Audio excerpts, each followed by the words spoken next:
Cigarette വലിക്കണോ രാവിലെ നിനക്ക്? വേണ്ട. വേണ്ടേ? അപ്പോൾ രാവിലെ സിഗരറ്റ് വലിച്ചാലേ കാര്യങ്ങൾ ശരിയാവുള്ളൂ എന്ന് നീ പറഞ്ഞു. അത് ബാത്റൂമിൽ പോകാൻ വലിക്കണ്ടേ? ഉറപ്പാണോ? വലിയ പോവില്ലടാ വലിയ കാര്യം പറഞ്ഞ. ഇത് ജെയ്സ് വയ്ക്കുക നല്ല രസമല്ലേ? ഇത് ഏറ്റവും ഓർമ്മ വായിച്ച.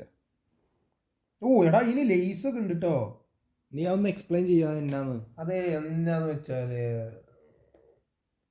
രാവിലെ നമ്മൾ എണീറ്റ് പോയി അവിടെ ഇരുന്ന് കഴിയുമ്പോൾ ഒരു സുഖം ഉണ്ടാവില്ല. പിന്നെ തിരിച്ചു വന്ന് ഒരു സിഗരറ്റ് വലിക്കുമ്പോഴത്തേന് ടെൻഷനാവും. ടെൻഷൻ കൂടുന്നതാണോ എനിക്കറിയില്ല. എന്തായാലും അടിപൊളിയാണ്. സിഗരറ്റ് വലിച്ച് വന്നു കഴിഞ്ഞാൽ നല്ല സ്മൂത്തായിട്ട് പോകും. ഒരു കട്ടൻ ചായയും കൂടെ ഉണ്ടെങ്കിൽ. കട്ടൻ ചായ ഞാൻ എഗ്രി ചെയ്യും. എനിക്ക് അങ്ങനെ ഒരു ഇത് തോന്നാറുണ്ട്. പക്ഷെ സിഗരറ്റിന്റെ കേസാണ് നമുക്കൊരു ഇത്. സ്മോക്കിംഗ് ഇഞ്ചൂറിയസ് ടു ഹെൽത്ത് ആയതുകൊണ്ട്. സ്മോക്കിംഗ് ഇഞ്ചൂറിയസ് ടു ഹെൽത്ത് ആണ്. പക്ഷെ കാര്യങ്ങൾ സ്മൂത്തായിട്ട് പോകണമെങ്കിൽ സ്മോക്കിംഗ് വേണം. ഇല്ല